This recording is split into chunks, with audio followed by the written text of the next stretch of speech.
She stormed into his penthouse to take back her laundry, but when she caught the millionaire trying on her hoodie, neither of them knew that one awkward mistake would ignite secrets, scandals, and a love story no one saw coming. Before we begin, leave a comment telling us which city you're watching from. Enjoy the story. Adrian Cole had conquered Silicon Valley before his 30th birthday. His penthouse apartment overlooking the city sparkled with the kind of perfection that graced magazine covers. Marble countertops that had never seen a coffee ring, leather furniture that had never been slouched in, and a walk-in closet filled with suits that cost more than most people's monthly rent. Everything in his life was meticulously curated, from his Italian leather shoes to his perfectly pressed shirts that hung like soldiers in formation. But success, Adrian was learning, could be surprisingly lonely. On this particular Tuesday evening, he stood in his gleaming kitchen, staring at a takeout container from another overpriced restaurant he'd ordered from without reading the menu. His penthouse was silent. No laughter, no conversation, just the distant hum of the city 40 floors below. His phone rang constantly with business calls, but when was the last time someone had called just to check on him? That's how Adrian Cole, tech mogul and master of the digital universe, found himself doing something utterly ordinary for the first time in years: his own laundry. He'd fired his housekeeper last month after catching her selling photos of his apartment to a gossip blog. The new one wouldn't start until next week, and his pristine wardrobe was running dangerously low. The thought of wearing the same shirt twice made him shudder, so here he was, standing outside Suds and Stories, a cramped neighborhood laundromat that looked so old like it was from the 1980s. The fluorescent lights flickered overhead as Adrian pushed through the glass door, a bag of designer clothes slung over his shoulder like some sort of bizarre fashion statement. The scent hit him immediately: industrial detergent mixed with fabric softener and something indefinably warm and lived in. It was so different from the sterile, expensive candles that perfumed his penthouse. "First time?" called out a voice from behind the counter. Adrian turned to see a young woman with paint-stained fingers counting quarters. Her dark hair was pulled back in a messy bun secured with what looked like a pencil, and she wore a faded band t-shirt that had seen better decades. There was something about her, maybe it was the way she looked at him without a trace of recognition or reverence, as if he were just another guy trying to figure out fabric softener. "Is it that obvious?" Adrian asked, suddenly self-conscious about his $1,000 jacket in this temple of practicality. Elena Torres, though he wouldn't learn her name for another hour, grinned. "Let's see. You're holding that laundry bag like it might explode. You're wearing shoes that probably cost more than I make in 3 months, and you just asked the broken change machine for exact change. Yeah, it's pretty obvious." Despite himself, Adrian laughed. When was the last time someone had been so refreshingly direct with him? "Any tips for a newcomer? Don't mix your whites with your darks. Use warm water for colors, and whatever you do, don't trust machine number 7. It's been eating socks since the Clinton administration." She tossed him a small box of detergent. "On the house. Consider it a public service." For the next hour, Adrian discovered the oddly meditative rhythm of laundry. Sort, wash, wait, dry, fold. There was something soothing about the mechanical simplicity of it all. No quarterly reports, no hostile takeovers, no board meetings. Just the gentle tumble of fabric and the warm steam rising from the dryers. He found himself stealing glances at the sharp-tongued woman behind the counter. She handled the evening rush without effort, making change while simultaneously folding someone's towels and giving laundry advice to a student who clearly had no idea what fabric softener was for. She was in constant motion, but never seemed hurried or stressed, just competent in a way that reminded him why he'd fallen in love with well-built systems in the first place. When the buzzer announced his clothes were dry, Adrian was almost disappointed. He'd been enjoying this slice of normal life more than he cared to admit. He gathered his things, grabbed what he assumed was his laundry bag from the folding counter, and headed home to his pristine tower in the clouds. It wasn't until he was back in his penthouse, unpacking his clothes, that Adrian realized his mistake. The bag looked similar to his, black canvas with a drawstring, but the contents were entirely foreign. Instead of his folded dress shirts and Italian wool pants, he found soft cotton t-shirts that smelled faintly of paint and turpentine. There were worn jeans with honest holes in the knees, not the designer distressing he was used to. And at the bottom of the bag, folded with obvious care, was an oversized hoodie in faded navy blue. Adrian held it up, studying the soft fabric. It was nothing like his wardrobe, no designer label, no perfect tailoring, no price tag. Just a simple, well-loved piece of clothing that looked like it had been through countless wash cycles and countless adventures. Curiosity overtook common sense. Before he could think too hard about it, Adrian slipped the hoodie over his head. It was a revelation. The fabric was impossibly soft, worn to perfection by time and care rather than expensive processing. It smelled like fabric softener and something indefinably comforting, maybe vanilla, maybe just the scent of a life well lived. The sleeves were too long, covering his hands like gentle mittens, and the body was loose enough that he could actually breathe, could actually move without feeling like he was wearing armor. For the first time in months, maybe years, Adrian felt comfortable. Not polished, not perfect, not ready for a board meeting or a photo shoot. Just comfortable. He was standing in front of his floor-to-ceiling windows, watching the city lights twinkle below while wearing someone else's clothes, when the doorbell rang. Adrian froze. His doorman was supposed to announce all visitors, and he wasn't expecting anyone. The bell rang again, more insistently this time, followed by sharp knocking that echoed through his minimalist living room. "I know you're in there," came a muffled voice through the door. "And I know you have my clothes." The voice was familiar, sharp, direct, with barely controlled irritation. The woman from the laundromat. How had she gotten past security? How had she found his apartment? And how, exactly, was he supposed to explain why he was currently wearing her hoodie like some kind of designer-clad klepto? The knocking intensified. "Look, I don't care how rich you are or what kind of lawyers you have on speed dial. Those are my clothes, and I need them back. I've got a double shift tomorrow, and my lucky paint shirt is in that bag." Adrian approached the door like it might explode, still wearing her hoodie, still feeling more comfortable than he had in years, and absolutely certain that opening it would be either the best or worst decision he'd made all month. "Just give me a second," he called through the thick mahogany. "I'll give you 5 seconds before I start making enough noise to wake up your fancy neighbors," came the swift reply. Adrian took a deep breath, running his hands through his perfectly styled hair, and opened the door. Elena Torres stood in his hallway, paint-stained fingers on her hips, dark eyes flashing with indignation, wearing the same band t-shirt from the laundromat. She looked entirely unimpressed by his marble foyer, his designer furniture visible in the background, or the fact that his apartment probably cost more than she'd make in several lifetimes. What she did notice, immediately and with laser focus, was her navy blue hoodie hanging loosely on his frame. "Are you?" She started, her eyes narrowing as she took in the full picture. "Are you seriously wearing my clothes right now?" Adrian opened his mouth to explain, to apologize, to offer some reasonable excuse for why a millionaire tech mogul was standing in his penthouse doorway wearing a stranger's hoodie like some kind of comfort blanket. Instead, what came out was, "It's really soft." Silence was everywhere. Elena stared at him like he'd just confessed to believing in unicorns. Adrian stared back, equally horrified by his own words. Then Elena Torres did something unexpected. She laughed. It started as a small snort, the kind of sound someone makes when they're trying not to find something funny. But then it grew, bubbling up from somewhere deep in her chest until she was genuinely, helplessly laughing at the absurdity of it all. This polished, powerful man standing in his marble palace wearing her favorite hoodie and looking like a kid caught with his hand in the cookie jar. "You've got to be kidding me," she managed between laughs. "I spend 2 hours tracking down your address, sweet-talk my way past your doorman with some story about being your interior decorator, march up here ready to unleash hell, and you're just standing there in my hoodie telling me it's soft."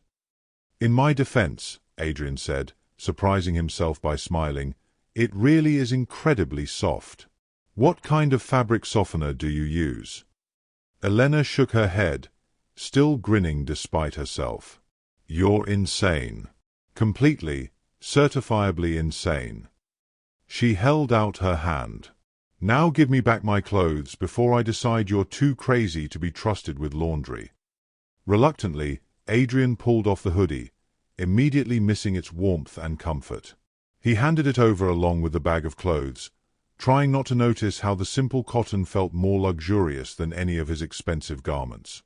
"I'm sorry," he said, and meant it. "I grabbed the wrong bag. Honest mistake." Elena studied his face, searching for deception and finding only genuine remorse. "Right. Well, try to keep your hands on your own laundry next time, hoodie boy." She turned to leave, but something made Adrian call out, "Wait." She paused, looking back over her shoulder. "I never got your name." "Elena," she said after a moment's hesitation. "Elena Torres. And you're Adrian Cole, tech mogul and apparently amateur clothing thief. You know who I am. Your doorman may have mentioned it when I was spinning my interior decorator story." She smirked. "Don't worry, your secret identity is safe with me." And then she was gone, leaving Adrian standing in his doorway, back in his expensive clothes, feeling strangely empty without the weight of her soft hoodie around his shoulders. As he closed the door and walked back to his pristine living room, Adrian Cole realized something that would have seemed impossible just hours earlier. For the first time in years, he was genuinely excited about doing laundry again. He had no idea that Elena Torres was thinking the exact same thing. 3 weeks had passed since the hoodie incident, and Adrian Cole couldn't stop thinking about Elena Torres. He'd returned to the laundromat twice, hoping to catch another glimpse of the sharp-tongued woman who'd burst into his life like a whirlwind, but she'd been nowhere to be found. The elderly man working the evening shift just shrugged when Adrian asked about her, mumbling something about different schedules and young folks always changing shifts.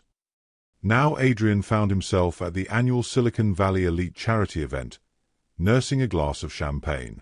The ballroom of the Grand Regency Hotel sparkled with crystal chandeliers and designer gowns, filled with tech moguls, venture capitalists, and society wives who collected charity events like expensive jewelry.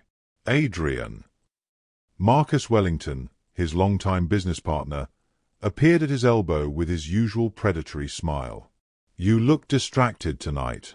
Still thinking about that acquisition deal?" "Something like that," Adrian replied absently, scanning the crowd of servers weaving between tables with practiced efficiency. He'd been doing this all evening, looking for a face he knew he wouldn't find in this sea of wealth and privilege. "Well, snap out of it," Marcus continued, straightening his bow tie. "Jennifer Morrison is here tonight, and her father is finally ready to discuss that merger we've been chasing. This could be worth $50 million if we play it right." Adrian nodded automatically, but his attention was caught by a flash of dark hair near the kitchen doors. A server in a crisp white shirt and black vest was balancing a tray of champagne glasses with the same effortless efficiency he remembered from the laundromat. She moved with purpose through the crowd, dodging entitled guests and grabbing hands with the skill of someone who'd clearly dealt with difficult people before. It couldn't be. But as she turned to offer champagne to a group of investors near the silent auction display, Adrian's heart nearly stopped.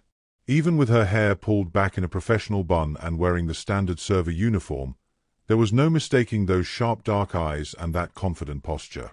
Elena Torres was working his charity gala. Adrian excused himself from Marcus mid-sentence and made his way across the ballroom, weaving between clusters of designer-dressed socialites discussing their latest vacation homes and charity tax write-offs. He kept losing sight of Elena in the crowd, catching glimpses of her white shirt between towering flower arrangements and elaborate ice sculptures. Finally, he spotted her near the bar, expertly balancing an empty tray while dodging the wandering hands of a drunk venture capitalist who clearly thought his wallet made him irresistible. "Excuse me," the man slurred, grabbing Elena's arm as she tried to pass. "You look familiar. Have we met before? Maybe at my place in Malibu?" Elena's smile was polite but cold. "I don't think so, sir. Can I get you some water?" "Come on, sweetheart. A pretty girl like you shouldn't be working at a party like this. I could show you how the other half lives." Adrian saw Elena's jaw tighten, that same fire he remembered from his penthouse flickering in her eyes. Before she could respond, and before the situation could escalate, Adrian stepped forward. "Actually," he said smoothly, placing himself between Elena and the drunk investor, "I believe this young woman is needed elsewhere. Marcus is asking for more champagne at table 12. The venture capitalist squinted at Adrian, clearly trying to place his face. When recognition dawned, he immediately backed off, mumbling apologies and stumbling toward the nearest bathroom. Elena stared at Adrian with a mixture of surprise and suspicion. Well, if it isn't the serial hoodie thief himself. Elena. Adrian found himself grinning despite the formal setting. "I have to admit, this is the last place I expected to see you. What can I say? I'm full of surprises." She adjusted her grip on the empty tray, her professional mask slipping back into place. "Thanks for the save back there, but I can handle drunk rich guys just fine on my own." "I don't doubt it. But I figured you might prefer not to make a scene at your workplace." Elena's eyes narrowed. "How do you know this is my workplace and not just some hobby?" "Lucky guess." Adrian shrugged. "Though I have to ask, temp agency." "Elite event staffing," Elena confirmed, her tone carefully neutral. "They pay better than most places, and the hours work around my other job. Not all of us can afford to do laundry in the middle of the week, Mr. Cole." Before Adrian could respond, Elena's manager appeared at her shoulder, a stern-faced woman with a clipboard who looked like she'd rather be anywhere else. "Torres," the manager snapped. "You're needed in the kitchen. The dessert course is starting in 15 minutes, and we're behind schedule." "Of course." Elena nodded professionally, then looked back at Adrian. "Enjoy your party, Mr. Cole. Try not to steal anyone else's clothes tonight." She started to walk away, but Adrian found himself calling after her. "Elena, wait."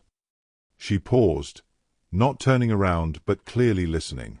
"What time do you get off work?" "Why?" She looked back over her shoulder, one eyebrow raised in challenge. "Because I'd like to buy you a drink. As an apology for the whole hoodie situation." Elena studied his face for a long moment, clearly weighing her options. Around them, the event continued in full swing, classical music, tinkling laughter, and the soft murmur of business deals being discussed over expensive wine. "I get off at midnight," she said finally. "But I don't drink champagne, and I definitely don't go to places where they serve $50 martinis." "Fair enough. Know any good all-night diners?" For the first time that evening, Elena's professional mask cracked, revealing a genuine smile. "There's a place called Rose's about 6 blocks from here. Best coffee in the city and pie that'll make you forget you ever ate anywhere fancy." "Sounds perfect." "Don't get too excited, hoodie boy. I haven't said yes yet." Before Adrian could respond, Elena's manager reappeared, looking increasingly agitated. "Torres. Kitchen. Now." Elena shot Adrian one last look, part amusement, part challenge, and disappeared into the crowd of servers heading toward the kitchen doors. The rest of the gala passed in a blur. Adrian went through the motions, shaking hands, making small talk about tech trends and investment opportunities, writing checks for various charitable causes. But his attention kept drifting to the servers moving efficiently through the crowd, looking for glimpses of dark hair and that confident stride. He found himself studying Elena whenever she emerged from the kitchen. The way she navigated the crowd of entitled guests with practiced ease. How she diffused potential problems before they escalated. The subtle way she rolled her eyes when particularly demanding socialites snapped their fingers for attention. Most intriguingly, he noticed how she observed everything around her with sharp, intelligent eyes. While other servers focused solely on their immediate tasks, Elena seemed to be taking in details. The fabric of a society wife's designer gown, the way a tech mogul's tie was knotted, the subtle color coordination of the table settings. She had an eye for design, he realized. The same attention to detail that had led her to give him laundry advice was now focused on the visual elements around her. It was fascinating to watch someone so clearly talented working a job that barely scratched the surface of their abilities. Around 11:30, as the charity event began winding down and guests started making their way toward the valet station, Adrian made his decision. He found Marcus near the silent auction results, deep in conversation with potential investors. "I'm heading out early," Adrian announced, interrupting a discussion about cryptocurrency trends. Marcus looked shocked. "Early? But Jennifer Morrison hasn't even presented her father's proposal yet. This could be the deal of the year, Adrian.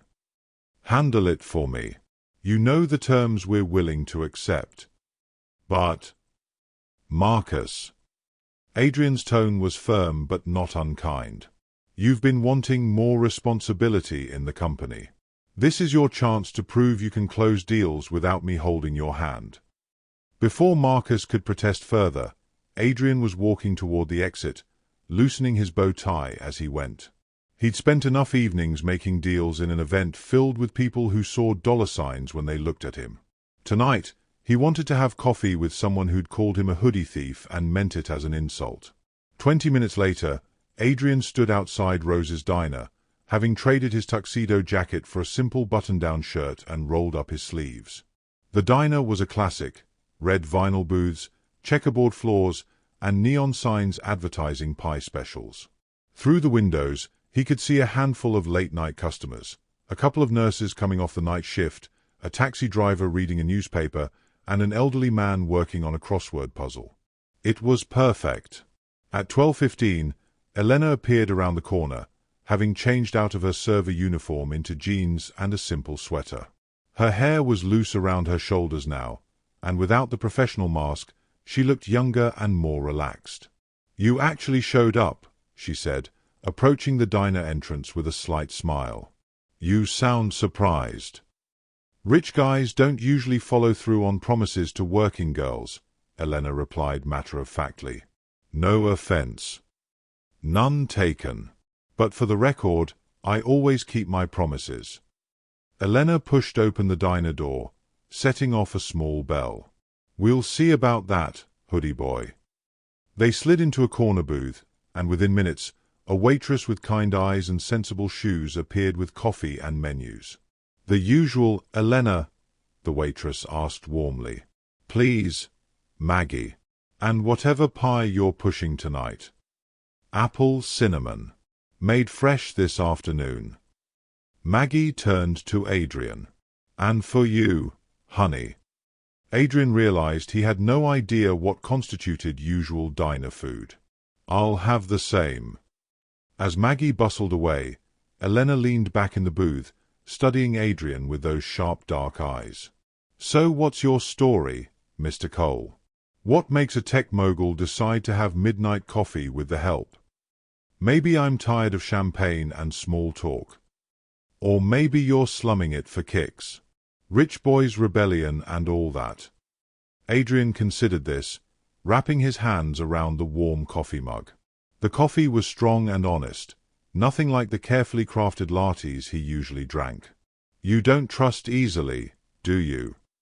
"Should I?" Elena challenged. "You're worth what, 100 million? 200? Men like you don't usually notice women like me unless they want something. What if I told you I can't stop thinking about that hoodie?" Elena laughed, a genuine sound that filled the small diner. "Now that's honest. Weird, but honest." "It was the most comfortable I've felt in years," Adrian admitted. "Everything in my life is perfectly designed, perfectly fitted, perfectly cold. But that hoodie was just real." "Real is good," Elena said softly. "Real is underrated." Maggie returned with enormous slices of apple cinnamon pie, and for the next hour they talked. Not about business deals or investment opportunities or charity tax write-offs, but about real things. Elena told him about her dreams of starting her own fashion line, about designs that made people feel confident rather than expensive. Adrian found himself talking about the loneliness of success, about how every relationship in his life seemed to come with a price tag attached. "So what do you do?" Adrian asked as they finished their pie. "Besides serve champagne to overprivileged tech moguls and work at laundromats, I paint, design clothes, sketch ideas on napkins when inspiration strikes." Elena gestured to the diner around them. "Places like this are gold mines for color palettes and texture inspiration." "You have a good eye for fabric," Adrian said, remembering how she'd handled the evening's chaos with such competence. "I noticed tonight you were observing everything. The way fabrics draped, color combinations, design details." Elena looked surprised. "You were watching me work." "I was impressed. You see things other people miss." "It's what I love to do. Someday I want to create a line for real people. Clothes that make a nurse feel beautiful after a 12-hour shift, or help a teacher feel confident in parent meetings. Not just pretty things for people who already have everything." The passion in her voice was infectious. Adrian found himself leaning forward, genuinely interested in a way he hadn't felt about anything in months. "Have you ever thought about doing it professionally? As a career, I mean?" Elena's expression grew guarded. "Thought about it, sure. But dreams and reality are different things. Fashion is a rich person's game, and I'm just trying to keep my head above water." An idea was forming in Adrian's mind. Crazy, impulsive, possibly brilliant. "What if I told you I might have a proposition for you?" "What kind of proposition?" Elena's tone was carefully neutral. "I need a personal wardrobe consultant. Someone with a good eye for fashion and fabrics. The pay would be excellent, and it might give you the industry experience you need to launch your own line." Elena stared at him for a long moment. "You're offering me a job? Based on one conversation in a diner? Based on watching you work tonight? Based on the fact that you gave me better fabric advice in 5 minutes than my previous stylist managed in 2 years? This is insane." "Maybe. But I have good instincts about people. And my instincts say you're exactly what I need." Elena was quiet for a long time, staring into her coffee cup as if it might contain answers. Finally, she looked up at him with those sharp, intelligent eyes. "If I say yes, and I'm not saying yes yet, what exactly would this job involve?" Adrian smiled, sensing victory. "Helping me look like less of a robot in expensive suits. Teaching me about fabric and fit and color. Maybe helping me understand why your hoodie felt more luxurious than anything in my closet." "And you think this will benefit me how?" "Industry connections. Experience with high-end fashion. A salary that would let you focus on your designs instead of working double shifts." Elena was wavering. He could see it in her expression. The practical part of her was calculating rent money and design supply costs, while the suspicious part was looking for the catch. "Why me?" she asked finally. "Why not hire some fancy stylist with a degree from fashion school?" "Because fancy stylists see me as a walking bank account. You see me as a hoodie thief who doesn't know how to do laundry." Despite herself, Elena laughed. "That's because you are a hoodie thief who doesn't know how to do laundry." "Exactly. I need someone who'll be honest with me. Someone who'll tell me when I look ridiculous instead of just taking my money." Elena studied his face, searching for deception. "This isn't some weird rich guy power trip. You're not expecting extras with this job." "Just fashion advice," Adrian said firmly. "And maybe help figuring out how to feel human again." The vulnerability in his voice seemed to surprise them both. Elena's expression softened slightly. "I need to think about it." "Of course. Take all the time you need." Elena slid out of the booth, gathering her jacket. "Thanks for the coffee and pie. And for getting that creep off me tonight." "Elena." She paused at the diner door. "For what it's worth, I think your dream about designing for real people is brilliant. Someone should make clothes that help ordinary people feel extraordinary. Elena smiled, the first completely unguarded smile he'd seen from her. We'll see, hoodie boy. We'll see. As she disappeared into the night, Adrian sat in the diner booth, finishing his coffee and thinking about fabric softener and dreams deferred and the most interesting job interview he'd ever conducted. He had no idea that outside on the sidewalk, Elena Torres was staring up at the city lights, clutching her phone and trying to decide if she was brave enough to bet her future on a hoodie thief with lonely eyes and surprisingly good instincts. The gamble of a lifetime was calling her name. Elena Torres stood outside the gleaming glass tower of Coal Industries, clutching a coffee that cost more than she usually spent on lunch.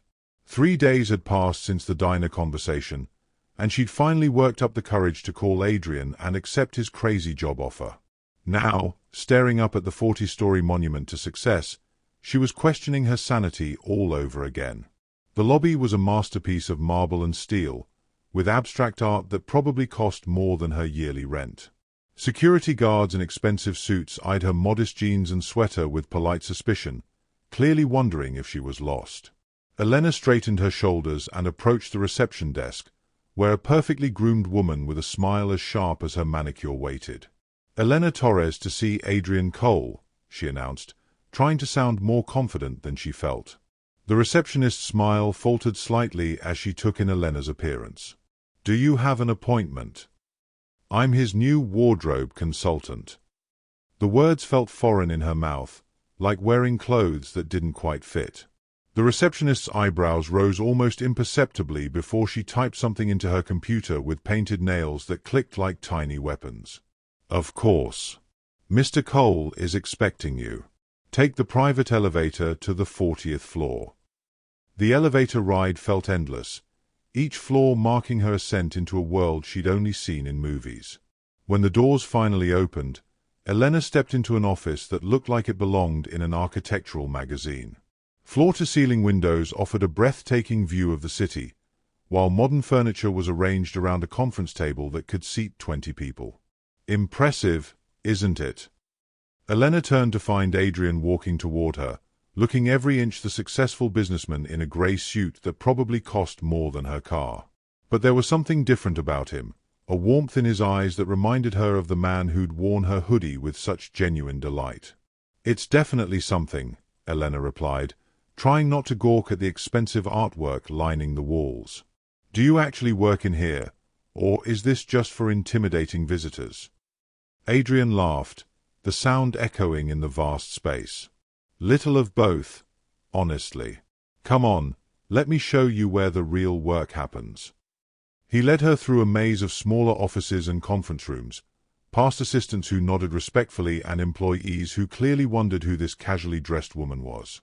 Finally, they arrived at a more intimate office space that actually looked lived in, papers scattered across the desk, empty coffee cups, and a jacket thrown over a chair.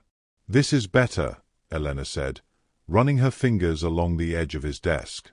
The other room felt like a museum. The boardroom is for show. This is where I actually think. Adrian gestured to a leather chair across from his desk. So, ready to start making me look less like a corporate robot? Elena settled into the chair, pulling out a notebook she'd bought specifically for this job. First question, what's your morning routine? Coffee, check emails, shower, get dressed, more coffee. How long do you spend getting dressed? 5 minutes. Maybe 10 if I can't find matching socks. Elena scribbled notes. And who picked out your current wardrobe? A stylist named Vivian. Very expensive, very precise. She measured everything twice and made charts about color coordination. But you fired her. Adrian shifted in his chair, looking slightly uncomfortable. She quit. Said I was impossible to dress because I had no personal style. Ouch. Elena looked up from her notebook. What did she mean by that? According to Vivian, I dress like a generic businessman. Safe choices, boring colors, nothing that shows personality. Adrian loosened his tie slightly. She wasn't wrong. I've been wearing the same type of suit for 10 years. Why? The question seemed to surprise him. Why what? Why do you dress like everyone else? You're successful enough to wear whatever you want. You could show up to board meetings in a superhero costume and people would still take your money. Adrian was quiet for a moment, staring out the window at the city below. I suppose I never thought about it. Business is about fitting in, making people comfortable enough to trust you with their investments. Or maybe, Elena said carefully, you've been hiding behind expensive uniforms so long that you forgot who you really are underneath. The observation hit closer to home than either of them expected. Adrian turned back to her with a look of surprise and something that might have been relief. That's exactly what I mean, he said. Vivian would never have said something like that. She would have just picked out more expensive, boring suits.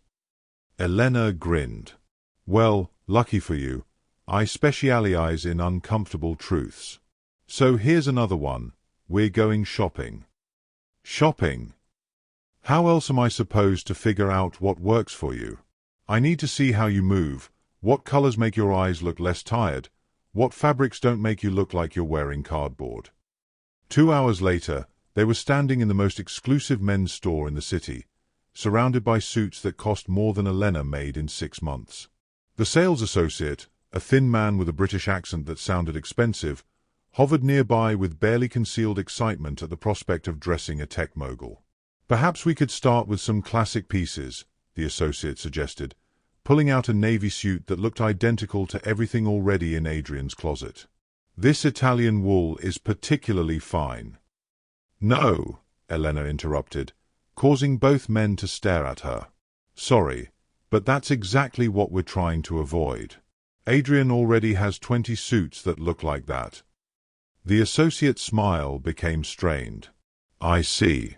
And what exactly are we looking for? Elena walked around Adrian slowly, studying him like an artist examining a blank canvas. Color, first of all. This gray washing him out. Look at his eyes. They're not just brown, they're amber with green flecks. We need colors that bring that out. She pulled a deep forest green shirt from a nearby display. Try this. Adrian disappeared into the fitting room, and Elena used the time to scan the store with a designer's eye. Most of the clothes were beautiful but predictable, the kind of safe, expensive pieces that screamed money without saying anything interesting about the person wearing them. When Adrian emerged, Elena felt her breath catch. The forest green shirt transformed him completely. Instead of looking like a generic businessman, he looked like himself, warm, approachable, human. Better? Adrian asked, catching her expression in the mirror. Much better. See how the color makes your skin look warmer. And your eyes actually have depth now instead of just looking tired. The sales associate nodded approvingly. The lady has an excellent eye. Shall I set aside several shirts in similar tones? Wait, Elena said, studying Adrian's reflection. The shirt is perfect, but the pants are all wrong. They're too loose, too formal. You look like you're wearing your father's clothes. She disappeared into the racks, returning with dark jeans that looked expensive but comfortable. Try these. Jeans. Adrian looked skeptical. For work. Trust me. 20 minutes later, Adrian stood in front of the mirror wearing the forest green shirt, well-fitted dark jeans, and a soft blazer that Elena had found tucked between more traditional suit jackets. He looked like a completely different person, still professional, but approachable. Still successful, but human.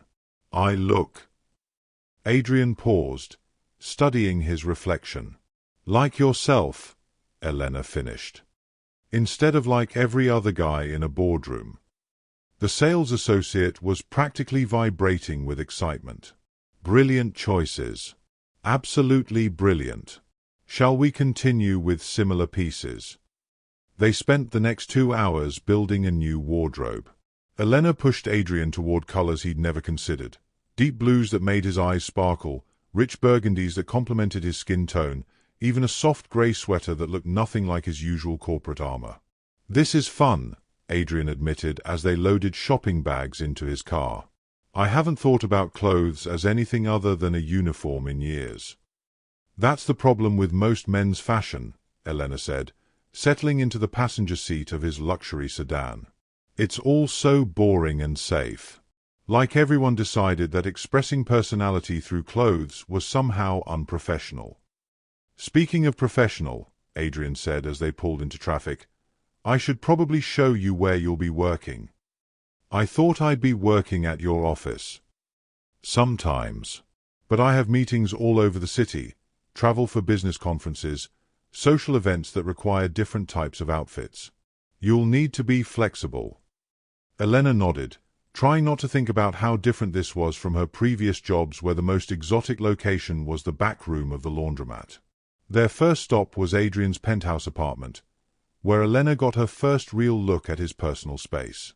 It was exactly as she remembered from the hoodie incident: pristine, expensive, and completely impersonal. "Your closet is huge," she said, staring at the walk-in space that was larger than her entire bedroom. "And boring," Adrian added. "Just rows of identical suits and white shirts." Elena walked along the organized racks, touching fabrics and checking labels. "We're going to need to reorganize everything. Group by color and occasion instead of just hanging everything in expensive lines. Whatever you think is best." They spent the afternoon transforming Adrian's closet, with Elena explaining the logic behind each decision. Why certain colors worked better for morning meetings versus evening events. How fabric texture could change the entire mood of an outfit. Why fit mattered more than price tags. "You really know what you're talking about," Adrian said, watching her arrange shirts by color gradient. "I've been studying fashion since I was 12, Elena replied, smoothing a silk tie. "My mom worked at a dry cleaner, and I used to love seeing all the different clothes people brought in. Rich people, poor people, everyone in between. I started sketching designs based on what I saw." "Do you still have those sketches?" Elena paused, a vulnerable expression crossing her face. "Some of them. Most got thrown away when we had to move apartments quickly. But I remember all of them." There was a story there, Adrian realized. Something about quick moves and thrown-away dreams that explained the guardedness he sometimes saw in her eyes. "What kind of designs?" he asked gently. "Clothes that make people feel confident. A dress that makes a single mom feel beautiful for her date night. A shirt that helps a shy teenager find his voice. A jacket that makes an older woman feel stylish instead of invisible." Elena's hands moved unconsciously as she spoke, sketching invisible designs in the air. Fashion should be about transformation, not just showing off money. Adrian found himself watching her face as she talked, seeing the passion that lit up her features. This wasn't just a job for her, it was a calling that had been pushed aside by practical necessities. "Have you ever shown your designs to anyone in the industry?" Elena's expression closed off slightly. "A few people. But fashion is about connections and money, not just talent." "I don't have either." "You might have more connections than you think," Adrian said quietly. As evening approached, they ordered takeout and ate on Adrian's balcony, watching the city lights begin to twinkle below. Elena had changed into one of her own shirts, a soft blue cotton that she'd clearly made herself, based on the precise but personal stitching. "Did you make that?" Adrian asked, gesturing to her shirt. Elena looked down, suddenly self-conscious. "Yeah. I alter most of my clothes, or make them from scratch. It's cheaper, and I can get exactly what I want. It's beautiful. The fit is perfect, and the color is gorgeous on you." "Thanks." Elena tucked a strand of hair behind her ear. "It's nothing fancy, just practical." "It's better than fancy. It's personal." They sat in comfortable silence for a while, watching the sunset paint the sky in shades of gold and pink. Elena found herself relaxing in a way she hadn't in months, No double shifts to worry about, no bills counting themselves in her head, just good food and easy conversation with someone who seemed genuinely interested in her thoughts. "Can I ask you something?" Adrian said eventually. "Shoot. Why did you really take this job? And don't say it's just for the money." Elena considered the question, swirling wine in her glass. "Because you wore my hoodie like it was the most comfortable thing you'd ever put on. And because you asked me what I dreamed about instead of what I could do for you. That's it. That's enough." Elena looked at him directly. "Most people see me as the help. You see me as a person. That's rarer than you might think." Adrian felt something shift in his chest, a warmth that had nothing to do with the wine or the beautiful evening. "For what it's worth, you're the first person in years who's talked to me like I'm human instead of a walking bank account. We make quite a pair, don't we? The lonely millionaire and the dreamer with paint-stained fingers." "Speaking of which," Adrian said, reaching behind his chair, "I have something for you." He pulled out a soft bundle of navy blue fabric. Elena's hoodie, the one that had started everything. "You kept it?" she asked, surprised. "I borrowed it," Adrian corrected, holding it out to her. "But I have to admit, I may have worn it a few more times since that night. It's incredibly comfortable." Elena took the hoodie, running her fingers over the familiar soft fabric. "You could have just bought your own, you know. They sell these at Target. It wouldn't be the same." Something in his voice made Elena look up sharply. Adrian was watching her with an expression she couldn't quite read, tender and vulnerable and maybe a little bit dangerous. "Why?" she asked softly. "Because it wouldn't smell like paint and vanilla. And it wouldn't remind me of the night someone called me a hoodie thief." Elena felt her heart skip a beat. This was dangerous territory, the kind that led to mistakes and broken hearts and complicated situations she couldn't afford. But as she sat on Adrian's balcony, wrapped in her old hoodie and watching the city lights reflect in his amber-green eyes, Elena Torres realized she might be willing to take the risk. After all, the best fashion choices were often the most unexpected ones. A couple months had passed since Elena Torres started working as Adrian Cole's wardrobe consultant, and their professional relationship had blossomed into something neither had expected. What began as simple fashion advice had evolved into daily conversations about everything from fabric textures to childhood dreams. Elena found herself looking forward to their morning coffee meetings and evening planning sessions with an anticipation that had nothing to do with her paycheck. Adrian, meanwhile, had transformed from the rigid businessman who wore identical grey suits into someone who actually enjoyed getting dressed each morning. His closet now burst with colors and textures that Elena had carefully selected, each piece chosen not just for how it looked, but for how it made him feel. More importantly, he'd begun to see himself through Elena's eyes, not as a walking bank account, but as a human being worth knowing. Their latest project was preparing for the annual Tech Innovation Summit in Seattle, where Adrian would be delivering the keynote speech to over 3,000 industry leaders. Elena had spent weeks coordinating outfits for each event, from the casual networking breakfast to the black-tie closing gala. "Remember," Elena said, adjusting Adrian's midnight blue suit jacket in his penthouse bedroom, "this isn't just about looking good. It's about feeling confident enough to own that stage." "I think I've got it covered," Adrian replied, watching her in the mirror as she smoothed a barely visible wrinkle from his shoulder. "Thanks to you, I actually feel like myself in these clothes instead of wearing a costume." Elena stepped back to admire her work. The suit was perfectly tailored, the color bringing out the amber flecks in his eyes, the fit suggesting confidence without arrogance. But more than that, Adrian carried himself differently now, straighter, more relaxed, like someone who belonged in his own skin. "You look perfect," she said, meaning it. "We make a good team," Adrian said softly, his eyes meeting hers in the mirror. The moment stretched between them, charged with 3 months of growing attraction and carefully maintained professional boundaries. Elena felt her heart skip, but before either could acknowledge what was happening, Adrian's phone rang.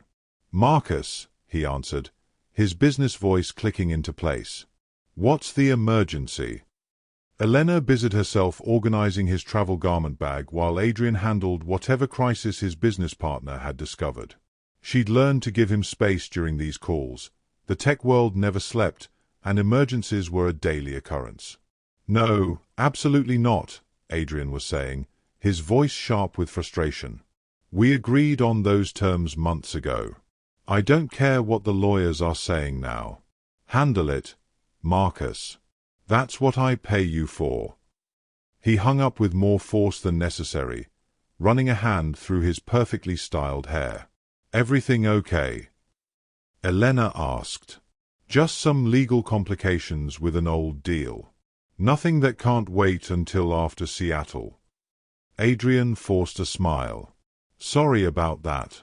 Where were we?" "Actually," Elena said, glancing at her watch, "you should probably head to the airport. Your flight leaves in 2 hours. Come with me." The words surprised them both.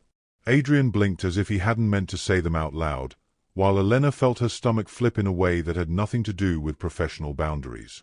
"To Seattle?" she asked carefully. "Why not?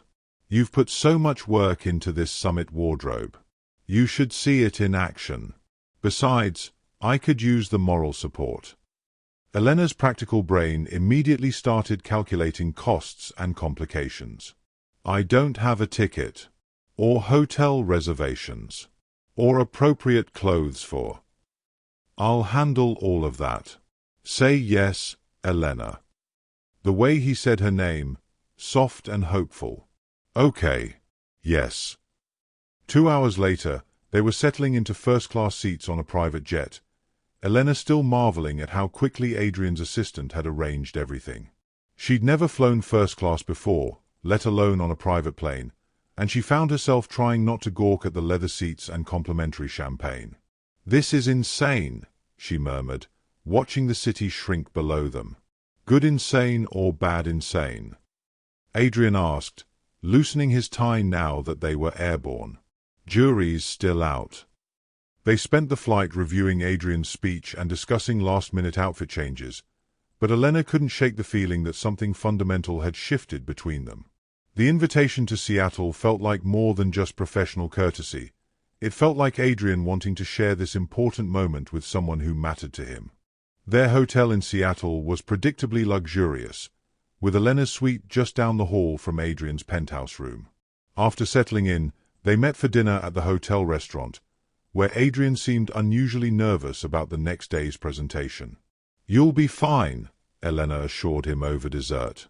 "You know this material better than anyone, and you look incredibly confident in that navy suit." "It's not the speech I'm worried about," Adrian said. "It's... never mind. It's nothing." "Adrian." Elena reached across the table and touched his hand. "What's really going on?" The contact sent electricity up both their arms, but Elena didn't pull away. Adrian stared down at their joined hands, his thumb unconsciously stroking across her knuckles. "I've been thinking about what you said. About hiding behind expensive uniforms. About not knowing who I really am underneath all of this." He gestured around the elegant restaurant. "What if you're wrong? What if there's nothing interesting under the surface?" "There is," Elena said with quiet certainty. "I've seen it. The man who wore my paint-stained hoodie like it was cashmere. The guy who notices when his doorman looks tired and asks about his family. The person who listens when I talk about my dreams like they actually matter." Adrian's eyes met hers across the table. "Elena." "You're a good man, Adrian Cole. Don't let anyone convince you otherwise."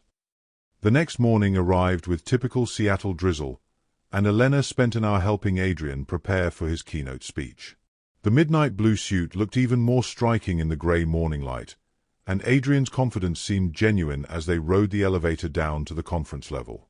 "Break a leg," Elena said, straightening his tie one final time. "Will you watch from the back of the room?" Adrian asked. "I know it's probably boring for you, but I'll be there." Elena found a spot near the back of the massive conference hall, watching as Adrian took the stage to thunderous applause.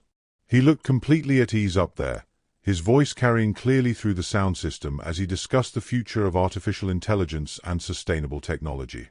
She felt a surge of pride watching him command the attention of 3,000 brilliant minds. This was her work too, not just the suit that made him look confident, but the months of conversations that had helped him find his authentic voice. During a break in the speech, Elena slipped out to use the restroom, her phone buzzing with a text from her friend Maya back home. Instead of checking it immediately, she decided to find a quiet corner to respond properly. The hotel business center was nearly empty, just a few laptops scattered across tables and the soft hum of printers. Elena settled into a chair and pulled out her phone, but instead of Maya's text, she noticed she had several missed calls from her mother. Worried, she called back immediately. "Mija," her mother's voice was strained. "I've been trying to reach you. What's wrong? Is everything okay? It's your father. He's in the hospital again. His heart." Elena's world tilted. Her father had been struggling with heart problems since the stress of losing the laundromat, but the doctors had said he was stable. "How bad is it?" Elena asked, already mentally calculating flight times back to Los Angeles. "He's stable now, but Elena, he keeps asking about the laundromat. About what happened 5 years ago. He blames himself for not fighting harder." Elena closed her eyes, the familiar pain washing over her. Her father had owned Torres' family laundromat for 20 years before a series of unfortunate events had forced them into bankruptcy. The neighborhood redevelopment project that had been promised never materialized, leaving small businesses like theirs stranded without the foot traffic they'd counted on. "Mom, that wasn't his fault. The city promised that community center, and when the funding got pulled." Elena stopped mid-sentence. A memory was surfacing, something about the funding being pulled by private investors who decided the neighborhood wasn't worth the investment. "Elena, are you there?" "Mom, I need to call you back. I'm going to catch the next flight home." Elena hung up and sat in the quiet business center, trying to organize her thoughts. Her father's heart problems had started during the stress of losing everything he'd worked for. The laundromat had been more than a business. It had been a community gathering place, a source of pride, a legacy he'd hoped to pass down. She pulled out her laptop, intending to book a flight, but something made her hesitate. A nagging feeling that there was more to the story than she'd ever known. Instead of travel websites, Elena found herself typing Torres family laundromat bankruptcy into the search engine. Most of the results were local news articles she'd seen before, but one link caught her attention, a business journal article about failed community development projects. The article was dry and technical, full of financial jargon and policy discussions. But one name jumped out at her: Adrian Cole. Elena's hands trembled as she read the article more carefully.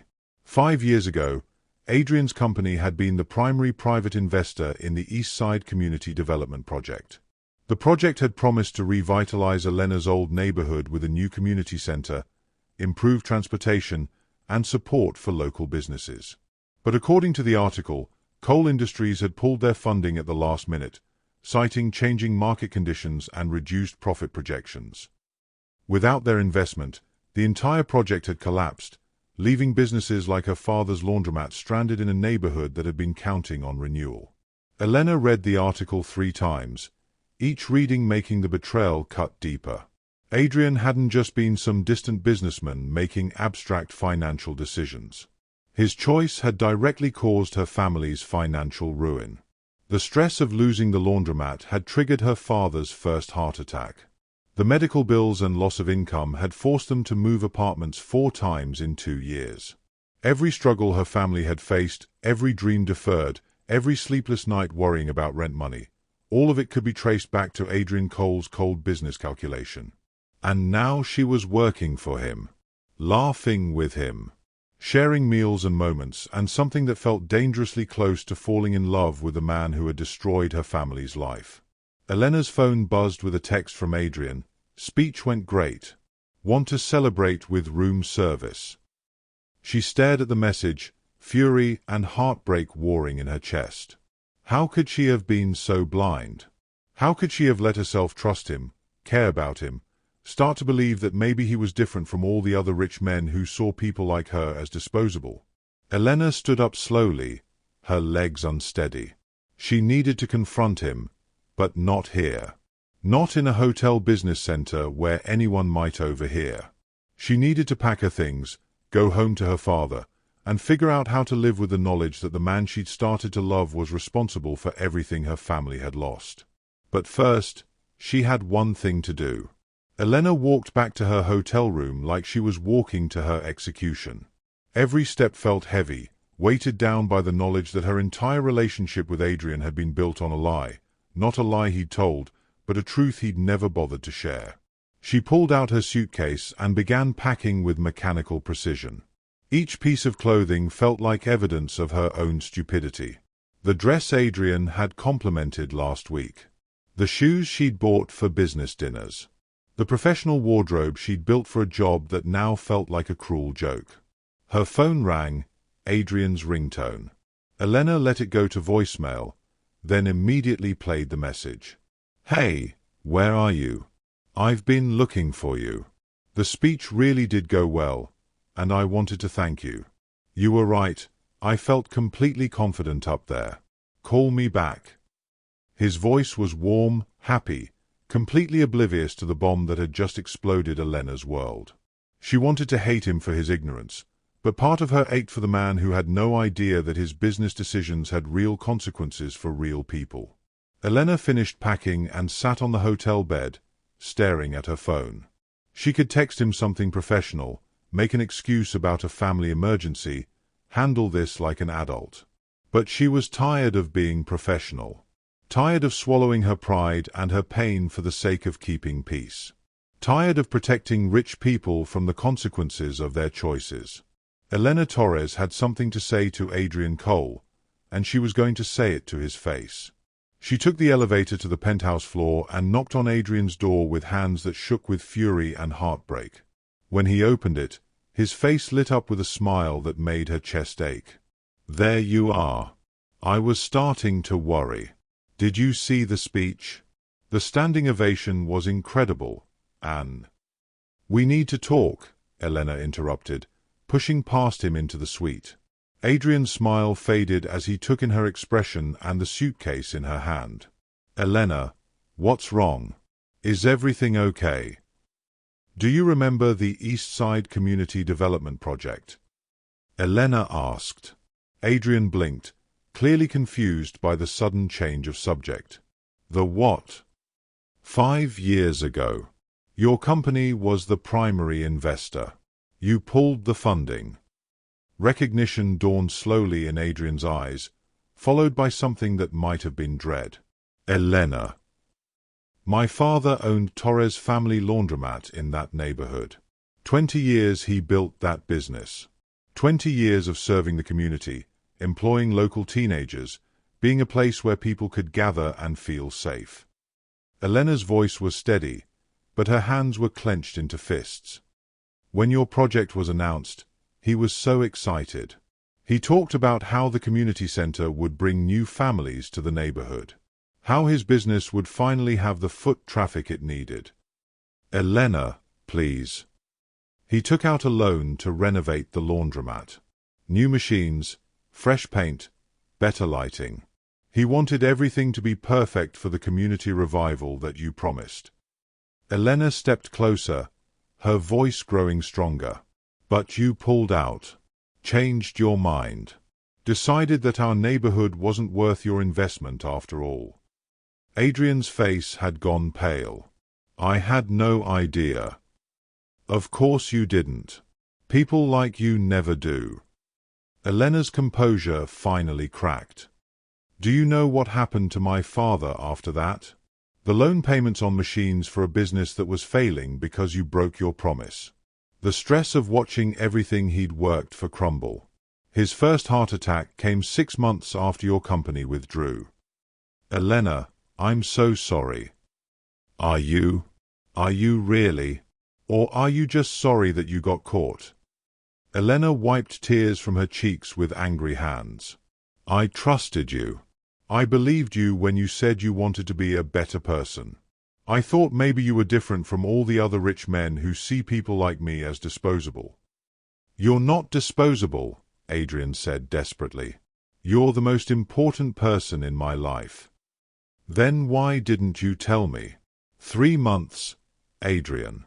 3 months of working together, sharing meals, talking about our dreams.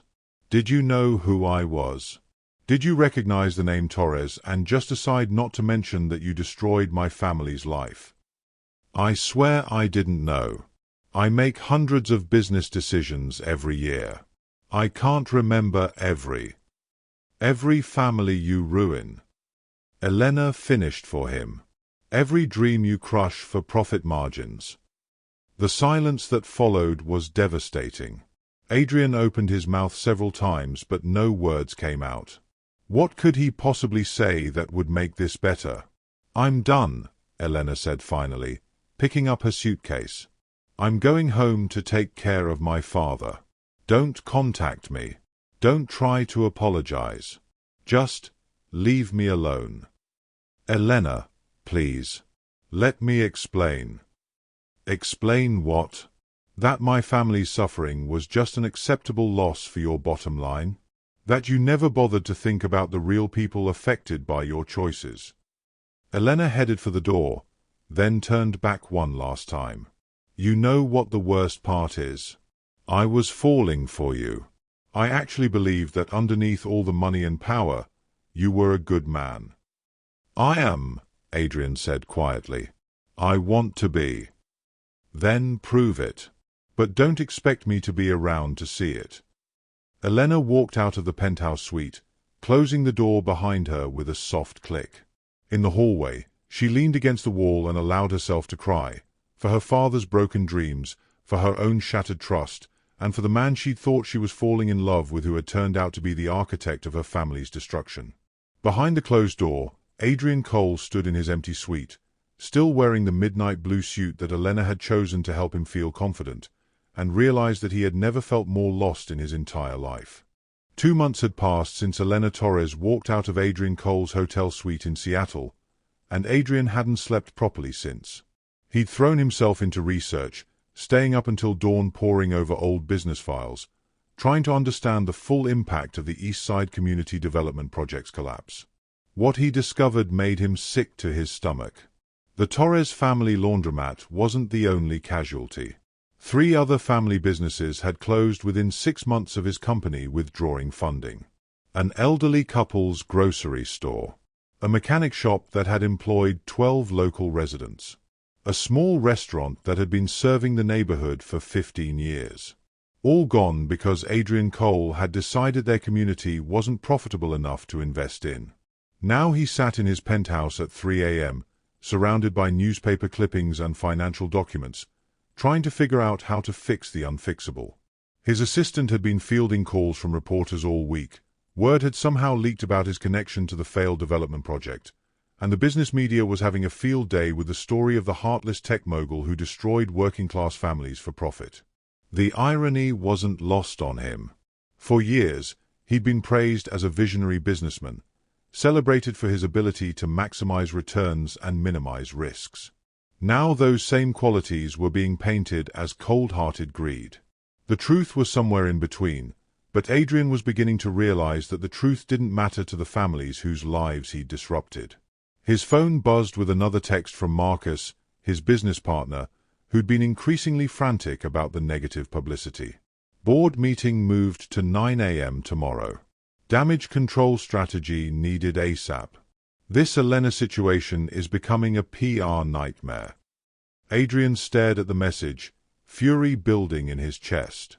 Marcus had been referring to Elena as the situation for weeks now, as if she were a business problem to be solved rather than a person Adrian had hurt. It was exactly the kind of thinking that had gotten Adrian into this mess in the first place. But Marcus was right about one thing: Adrian needed a strategy. Not for damage control, but for actually making things right.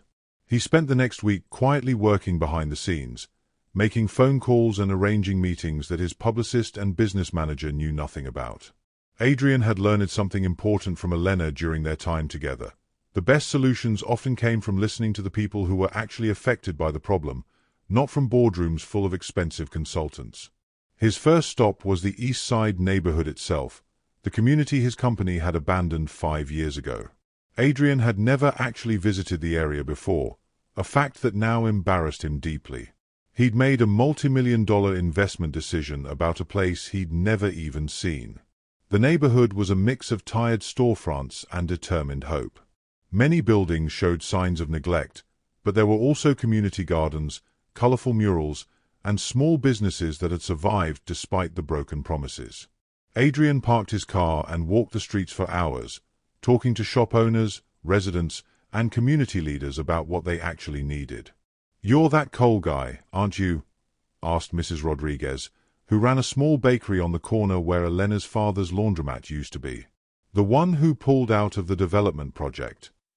"Yes," Adrian said, bracing himself for anger. Instead, Mrs. Rodriguez studied his face carefully. "You look different than I expected. Younger. More guilty." "I am guilty," Adrian replied honestly. "And I'm here to try to fix what I broke." Over coffee and pastries that were better than anything he'd eaten at five-star restaurants, Mrs. Rodriguez told Adrian about the neighborhood's real needs. Not a flashy community center, but practical things. After-school programs for kids, small business loans with reasonable terms, improvements to the local bus routes, and support for the entrepreneurs who were already working to revive the area. "The problem with you rich folks," Mrs. Rodriguez said, refilling his coffee cup, "is that you assume you know what's best for us without ever asking what we actually want." Adrian took notes in a small notebook, something Elena had taught him to do when gathering information about fabric preferences, but which worked just as well for community development. By the end of the day, he had a list of 23 specific improvements that would cost a fraction of his original grand development plan but would have a much bigger impact on daily life. More importantly, he had the beginning of a real plan. Adrian spent the next month implementing changes quietly, without press releases or corporate fanfare. He established a small business loan fund administered by community leaders rather than bank executives. He funded after-school programs at the local elementary school. He worked with the City Transit Authority to improve bus service to the neighborhood. Most significantly, he purchased the empty lot where the Torres family laundromat used to stand and began converting it into a community hub.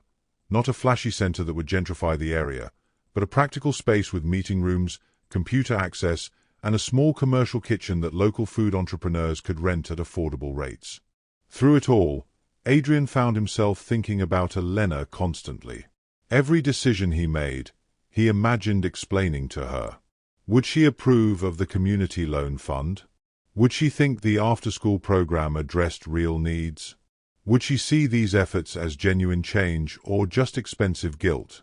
He desperately wanted to contact her, to show her what he was doing, but Elena had been clear about wanting no contact. The few times Adrian had driven past the new laundromat where she'd returned to work, he'd lost his nerve and kept driving. Then, one evening in late October, Adrian was reviewing architectural plans for the community hub when his doorman called up to announce a visitor. "Elena Torres is here to see you, sir. Should I send her up?" Adrian's heart stopped. "Yes, please." 5 minutes later, Elena stood in his penthouse doorway looking exactly as beautiful and determined as the day she'd walked out of his life. She wore jeans and a soft grey sweater that Adrian was pretty sure she'd made herself, and she carried a small white envelope in her hands. "Hello, Adrian." "Elena." He couldn't hide the relief in his voice. "I'm so glad you're here. How's your father?" "Better. Much better, actually." Elena stepped into his living room, her eyes scanning the space that now looked lived in rather than sterile. Books and papers were scattered across the coffee table, and Adrian's expensive suits had been replaced by the comfortable clothes Elena had helped him choose. "I heard about what you've been doing in the neighborhood." Adrian's pulse quickened. "You heard?" "Mrs. Rodriguez told me." and Mr. Chen from the community center, and about 15 other people who wanted to make sure I knew that that coal boy was actually trying to fix things instead of just writing checks. I wanted to tell you myself, but you said not to contact you. Elena nodded, setting the white envelope on his coffee table. I did say that. But I also said something else, didn't I? I told you to prove that you were a good man. And... Elena's expression softened slightly. The jury's still out, but the evidence is looking more promising. They stood in awkward silence for a moment, the weight of 2 months apart and everything unsaid hanging between them. Elena, I need you to know. Adrian, let me talk first. Elena took a breath. What you did 5 years ago was terrible. It hurt my family and a lot of other people. But I've had time to think, and I realized something important. She walked over to his windows, looking out at the city lights below. The man who made that decision 5 years ago isn't the same man who spent months listening to my dreams about fashion for real people. He's not the same man who learned my father's name and asked about his health. And he's definitely not the same man who's been quietly rebuilding a neighborhood without asking for credit or publicity. Adrian felt hope blooming in his chest, but he stayed quiet, letting Elena set the pace. I was angry, she continued, and hurt. And I felt stupid for trusting you. But mostly, I felt like I'd lost something important. Something I didn't even realize I'd been looking for. What was that? Elena turned back to face him. A partner. Someone who saw me as an equal, not as the help or as a charity case or as someone to be rescued. You were the first person who ever asked me what I wanted to create instead of just what I could do for them. You are my equal, Adrian said quietly.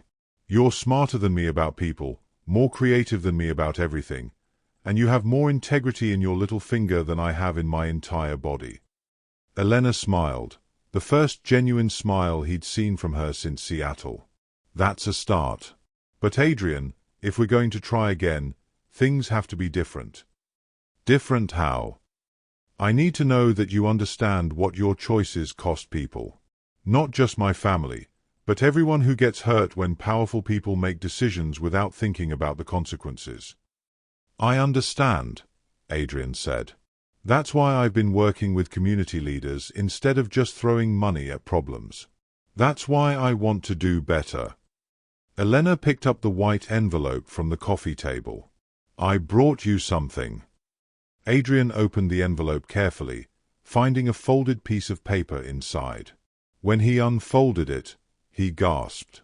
It was a sketch, beautifully detailed drawings of clothing designs with notes in Elena's handwriting about fabrics and construction techniques. These are incredible, he breathed, studying the drawings. Elena, these are professional-level designs. They're for a fashion line I want to create. Clothes for working women who need to look professional but can't afford designer prices. Pieces that are beautiful and practical and made to last. Adrian looked up from the sketches. This is your dream. Part of it. But I want to do it right, Adrian. I want to create jobs in communities like mine, use sustainable materials, pay fair wages. I want to prove that fashion can be both profitable and ethical. What do you need? A partner. Someone with business connections and startup capital. Someone who understands that success isn't just about profit margins. Elena met his eyes directly. I want to work with you, Adrian. Not for you, with you. As equals. Adrian felt tears prick his eyes. Elena, yes. Absolutely yes. But are you sure? After everything that happened? I'm sure that people can change. I'm sure that you're trying to be better. And I'm sure that we could build something amazing together. Elena paused.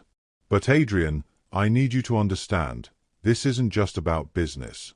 I'm falling in love with you, and that scares me. It scares me too, Adrian admitted. I've never felt this way about anyone. When you left, I felt like I'd lost the best part of myself. They moved toward each other slowly, carefully, like two people learning to trust again after betrayal. "If we do this," Elena said when they were standing close enough to touch, "we do it honestly. No more secrets. No more assumptions. We talk about everything, even when it's uncomfortable." "Especially when it's uncomfortable," Adrian agreed. Elena reached up and touched his face gently. "Okay then. Let's try again." Adrian kissed her softly, tasting forgiveness and hope and the possibility of a future he'd thought he'd lost forever. Over the next 6 months, they worked together to launch Elena's fashion line, Elevate. The process was intense and exhilarating, Adrian handling business development and financing while Elena focused on design and production. They met with manufacturers who shared their values about fair labor practices, sourced sustainable fabrics, and built a team of seamstresses from Elena's old neighborhood. The first collection was small but perfect, 10 pieces that could mix and match to create dozens of professional looks, all priced affordably for working women who needed to look polished on tight budgets. But just as they were preparing for the official launch, disaster struck. Adrian was in his office reviewing marketing materials when Marcus burst in with a tablet and a grim expression. "We have a problem," Marcus announced, swiping to a gossip website. "A big one." The headline made Adrian's blood run cold. "Tech mogul's secret affair. Is Elena Torres just his latest charity case?" The article was vicious and detailed, painting Elena as a gold digger who had seduced Adrian for money and positioning their fashion line as nothing more than an expensive hobby for a rich man's mistress. Quotes from unnamed sources suggested that Elena had no real talent and that Adrian was simply funding her vanity project. "How did this happen?" Adrian demanded, scrolling through the article with growing horror. "Someone leaked information about your relationship and the business partnership. The timing is perfect to destroy the launch," Marcus said grimly. "Adrian, you need to distance yourself from this immediately. Cut ties with Elena, shut down the fashion line, focus on damage control for coal industries." "Absolutely not." Marcus blinked. "What?" "I said no. I'm not cutting ties with Elena, and I'm not shutting down Elevate." "Adrian, be practical. This scandal could tank your company's stock price. The board is already nervous about your recent charitable activities. If you don't handle this correctly, you could lose everything." Adrian stood up, his decision crystallizing with perfect clarity. "Then I'll lose everything. But I won't lose Elena again." He was already reaching for his phone, calling Elena's number and praying she'd pick up. When she answered, her voice was strained. "Adrian, did you see?" "I saw it. Are you okay?" "No," Elena said honestly. "I'm at the studio, and there are reporters outside. They're asking horrible questions about whether I'm just using you for money." "Elena, listen to me. We're going to fix this. Together." "How?" "Everyone's going to think I'm just your kept woman now. No one will take Elevate seriously." "Then we'll prove them wrong," Adrian said firmly. "We'll show everyone exactly who you are and what you've built." "Adrian, maybe Marcus is right. Maybe you should distance yourself from me. I don't want to destroy your career." "Elena Torres," Adrian said, his voice filled with certainty, "you are the best thing that has ever happened to my career and my life. If I have to choose between my company and you, I choose you. Every time." "Did you mean that?" Elena asked finally. "Every word. Now, are you ready to show the world what we're really made of?" Elena's voice grew stronger. "What did you have in mind?" Adrian looked out his office window at the city below, feeling the same confidence he'd felt on stage in Seattle, the confidence Elena had helped him find. "We're going to hold the biggest, most spectacular fashion show this city has ever seen. And we're going to do it next week." "That's impossible, Adrian. We don't have the venue, the models, the press coverage." "Leave that to me," Adrian said, already mentally organizing his contact list. You focus on making sure every single piece in that collection is perfect. We're about to prove to everyone that Elena Torres doesn't need anyone's charity. She's going to change the fashion world all on her own. As Adrian hung up the phone and began making calls, he realized that for the first time in months, he knew exactly what he was fighting for. Not just his reputation or his company, but something much more valuable, the chance to stand beside the woman he loved as she conquered the world. 1 week. That's all the time Adrian Cole had to pull off the impossible. A fashion show that would prove Elena Torres was a legitimate designer, not just a rich man's expensive hobby. While Elena worked 18-hour days perfecting every stitch and detail of her collection, Adrian called in every favor he'd accumulated in 15 years of business. The venue came first. Adrian convinced the owner of the Grand Metropolitan Museum to let them use the main exhibition hall, a soaring space with marble columns and perfect lighting that usually hosted million-dollar art collections. Next came the models. Instead of hiring typical fashion models, Elena insisted on real women. Teachers, nurses, small business owners, mothers, the exact audience her clothes were designed for. These aren't just clothes, Elena explained to the casting director. They're confidence. I want women to see themselves on that runway. The press was harder. Most fashion magazines had already written Elena off as a scandal, but Adrian's publicist managed to secure attendance from several major outlets, along with influential fashion bloggers who specialized in affordable style. 3 days before the show, Elena was in her studio at 2 a.m., hand-sewing final details on a navy blazer, when Adrian found her hunched over her sewing machine. "Elena, you need to sleep." "I need to finish this," she replied without looking up. "The stitching on the collar isn't perfect yet." Adrian pulled up a chair beside her workstation, studying the blazer with the eye Elena had trained him to have. "It looks perfect to me." "Look closer." Elena held up the collar, pointing to stitching that Adrian couldn't distinguish from machine perfection. "See how this section is slightly uneven? If I'm going to ask women to trust my designs with their careers, every detail has to be flawless." Adrian watched her work, marveling at the precision and care she put into each piece. This wasn't just about proving critics wrong. Elena genuinely wanted to create something beautiful and lasting for women who deserved to feel confident and professional. "Elena," he said softly, "whatever happens at this show, you've already won." She looked up from her sewing, exhaustion and determination warring in her dark eyes. "Have I? You've created something meaningful. You've built a team of seamstresses who are earning fair wages doing work they love. You've proven that fashion can be both ethical and profitable. That's success, regardless of what any critic says." Elena set down her needle and thread, leaning back in her chair. "I keep thinking about my father. He used to say that the best businesses serve their community, not just their owners. I want him to be proud of what we've built." "He will be," Adrian said with certainty. "How is he doing, by the way?" "Better. Much better. The new community clinic you helped fund caught his heart condition early this time. The doctors say he could live another 20 years if he takes care of himself."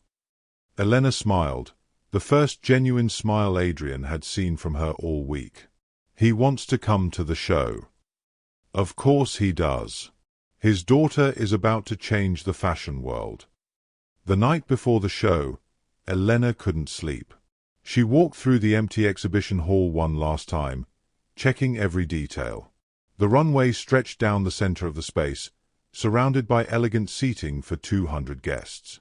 Backstage, her collection hung on pristine racks, 30 pieces that represented 2 years of sketching, dreaming, and refining. Each outfit told a story. The dress with hidden pockets for a teacher's supplies.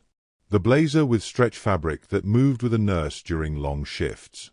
The blouse with stain-resistant fabric perfect for mothers juggling career and family. These weren't just clothes. They were solutions to real problems faced by real women. Adrian found her standing in front of the collection, running her fingers over the fabric of a soft grey sweater. "Having second thoughts?" he asked gently. "Third and fourth thoughts," Elena admitted. What if they're right? What if I'm just fooling myself about having real talent? Elena. Adrian took her hands, turning her to face him. Do you remember what you told me about fashion? That it should help ordinary people feel extraordinary? Yes. Look around this room. Look at these clothes. You've done exactly that. Tomorrow, 30 real women are going to walk that runway wearing pieces that make them feel confident and beautiful. That's not charity or a rich man's hobby. That's artistry. Elena leaned into him, drawing strength from his certainty. I'm scared, Adrian. I'm scared too. But we're going to face it together. The day of the show dawned bright and clear, and by evening, the Grand Metropolitan Museum was buzzing with activity. Fashion editors, bloggers, and business journalists filled the elegant seating, their cameras and notebooks ready to document what many expected to be an expensive disaster. Backstage, Elena's models were getting final touch-ups from a team of makeup artists and hairstylists who had volunteered their time after hearing about the show's mission. These weren't seasoned runway professionals. They were real women with real bodies and real jobs, and they radiated an authenticity that traditional fashion shows often lacked. Ladies, Elena addressed her models 5 minutes before showtime, you're not just wearing clothes tonight. You're wearing confidence.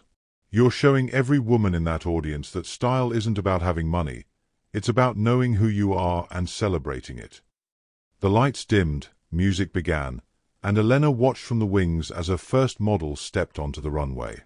Sarah, a kindergarten teacher wearing the charcoal dress, walked with quiet confidence that transformed the entire atmosphere of the room.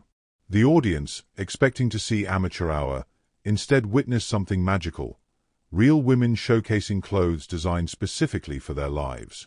Model after model took the runway. Maria the nurse in a blouse that looked elegant but could withstand 12-hour shifts, Janet the accountant in a blazer that commanded respect in any boardroom, Lisa the single mother in a dress that was professional enough for client meetings but comfortable enough to chase toddlers afterward. Elena felt tears streaming down her face as she watched her vision come to life.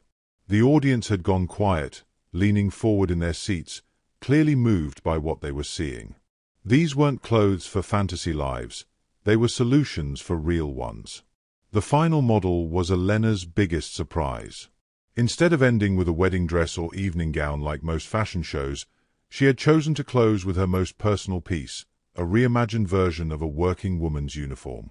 But instead of a typical model, walking the final look was Elena herself.